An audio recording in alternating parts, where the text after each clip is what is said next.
We've actually spoken to a lot of voters who have come out, first-time voters, young voters, 18, 19-year-olds who say they either didn't or weren't able to vote in the last presidential election. And so they felt really just moved to come here and vote today. I wanted to make sure that I made an effort to make sure that everybody's voice is heard and that it's a fair fight. So I've had just as many voters, Anna, say to me that they feel that this is a moment where they can register concern and frustration with the Trump administration. Oh, that's gonna hurt! Man, are they struggling to cope. How do I know this? Well, take, for instance, the spokesperson for the president holding a press conference, and as early election indicators signal disaster for the Trump administration, she just claims, unsubstantiated of course, that there's fraud. The president posted on Truth Social that the voting underway in California is, quote, rigged. What evidence does he have of that, and what does it mean that mail-in ballots in that state are under legal and criminal review? By whom and why? And also, in this vein, does the White House still plan to issue an executive order banning mail-in voting, and what legal authority do you have to do that? The White House is working on an executive order to strengthen our elections in this country and to ensure that there cannot be blatant fraud, as we've seen in California with their universal mail-in voting system. It's absolutely true that there's fraud in California's elections. It's just a fact. It is just a fact. They have a universal mail-in voting system, which we know is ripe for fraud. And if you want to deny that, I'm happy to provide you all of the evidence for it. I'd be glad to send that to you after this briefing. Rigged. Fraudulent ballots that are being mailed in the names of other people, in the names of illegal aliens who shouldn't be voting in American elections. There's countless examples, and we'd be happy to provide them. As for executive action the White House is taking, yes, we are looking into that.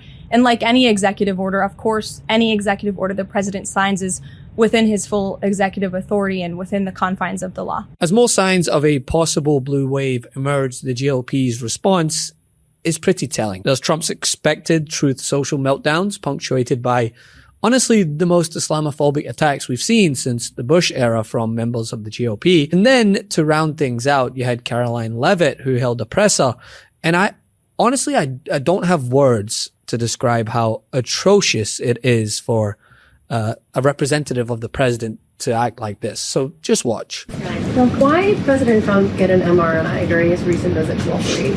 Look, as President Trump said, he would inquire with the physicians. I'll check back on that. But as the physical itself stated, Kristen, and as you all know, because you were all witness to it, every single day the president is in optimal physical health. This was a follow-up appointment, and we provided a detailed readout of that physical. I'm happy to give it to you again, and I can inquire further. With all due respect, an MRI is a very specific procedure. It's done on a part of the body looking for something specific, so it's not generally part of any kind of routine checkup. And in addition, President Trump has said that he wants to be transparent. He told us to ask the doctors, which we have and have not heard back. Why don't we have more information on this? As I said, I'll check back for you. It's just a fact. It is just a fact. They have a universal mail-in voting system, which we know is ripe for fraud. So they aren't taking things well. And the reason is data continues to show that registered Democrats are far outpacing Republicans in early and absentee voting. I mean, the common denominator here is Donald Trump, and Democrats are on the precipice of delivering a huge blow to Donald Trump in his second term. What are we talking about here? Well, why don't we just look? Democrats lead all the key races. You go to New Jersey governor. That's really the only close one. Mikey Sherrill, the Democrat, up by 6 points. Abigail Spanberger in Virginia, up by 10. And Zohran Mamdani, up by 16 points in New York City. The bottom line is this. Yes, there are ideological differences between the Democrats, but the key common component is they are all going after Donald Trump. And all the Democrats lead from New Jersey to Virginia to New York City. They all lead the Republican and independent opponents. How much is he impacting the cases? And never mind that they want to beat him in their minds. It's sort of like, hey, this is to show you that we can beat you. But how much is he affecting these? I mean, look, Donald Trump is a huge drag in all of these races. Look at his net popularity ratings. In New Jersey, he's 11 points underwater. Virginia, 14 points underwater. Not much of a big surprise in New York. He's 35 points underwater. And I will note nationally in my aggregate of polls, he's about 13 points underwater. In our CNN poll, he's way below that, which looks a lot like New Jersey, a lot like Virginia. So these races, in my mind, could be huge bellwethers going into next year to understanding how Donald Trump is impacting these races. He is a huge drag in across the board, New Jersey, Virginia, and New York City. This data continues to show this just hours ahead of municipal election results. Now, take for instance in Connecticut, according to the state's Secretary of State office, of nearly 192,000 early votes cast, 93,000 were by Democrats, compared to just above 40,000 by Republicans and 55,000 by unaffiliated voters. Absentee ballots mirrored the same pattern. I actually just got an update from one of the election officials inside who say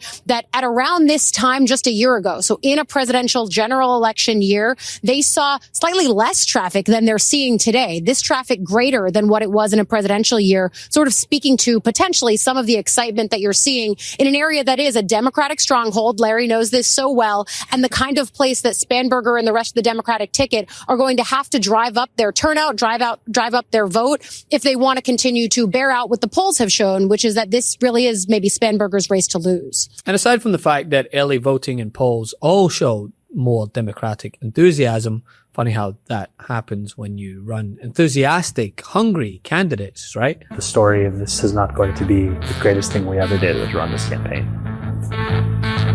Can't be. It's going to be what we did after we won. My friends, freedom has belonged only to those who can afford to buy it. The oligarchs of New York, they do not want the equation to change. They will do everything they can to prevent their grip from weakening. The truth is as simple as it is non-negotiable. We are all allowed freedom. But just on the ground, right? Listen to the responses from those voters who were asked what brought them to the polls. I spoke to another young woman who said she heard about it on TikTok. All of her friends have been talking about it, and so she knew it was important and knew she needed to come out here and vote. As we know, Proposition 50 is the only measure on the statewide ballot, so we're really struck by how many people are coming out to make sure their voices are heard on this. You can see that the workers, they're sorting ballots behind us, and we'll be keeping track on this for the rest of the day. Government shut down. I have a bunch of family members that have been affected tremendously, not being able to afford daycare for their kids, still having to go to work, still trying to find a way to put food on the table. So just trying. How did that inspire you to come out, and how did it inspire your choice of who to vote for? It inspired me to vote for Abigail. I just aligned very well with her policies. She wants to put Virginia first.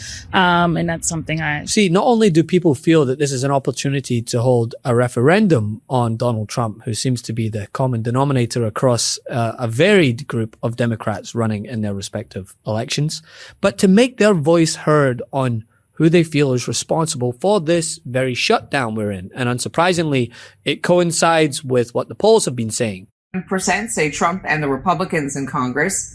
30% say Democrats in Congress. 23% not sure. This is 1,010 adults reached by text on October 1st.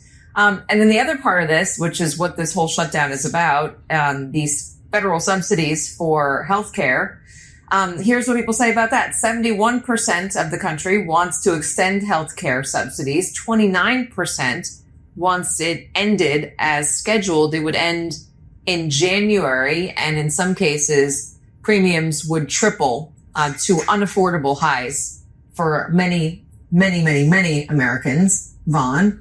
People who hold all the power, willing to hold Americans hostage while they seek to further dismantle their healthcare, are very much to blame here. And while Mike Johnson continues to deny that, just go ahead and ask the likes of Marjorie Taylor Greene, who just went on The View to make her voice heard on who she holds responsible. And so I have no problem pointing fingers at everyone. And the worst thing that I just can't get over is we're not working right now. And I put that criticism directly on the Speaker of the House. And we should be at work. All the people sitting in this audience, they go to work every day. People at home watching this show, they go to work every day. Ladies, you go to work every day, the people on your set. And it is an embarrassment to me that we're not in session. Mm-hmm. And getting paid. I'm not taking a paycheck. Good for you. Exactly. I'm not taking a paycheck. Exactly. Good for you. I think you're one of the only. I agree and all, but I think we need to all not get ahead of ourselves. This is the same woman that claimed that Ruth Bader Ginsburg had a body double. Hey everyone, this is Marjorie Greene. I'm excited to talk to you guys today. I want to go through the entire story of everything that's been going on. Have you guys been following 4chan, Q. And all of a sudden she's walking straight upright like it's a whole new person. Almost like Do a you body double believe like that Hillary is Clinton. Ruth? Yeah, like the Yes. body double for Hillary Clinton. So it's interesting. So I do not believe that was Ruth. No. I know she's likely Team Zoran at this point, and power to the people and all, but let's not invite her to a Bernie rally just yet, unless it will royally piss Trump off, and then I'm all for it. Love this video? Support independent media and unlock exclusive content, ad-free videos, and custom emojis by becoming a paid member of our YouTube channel today. You can also gift memberships to others. Let's keep growing together.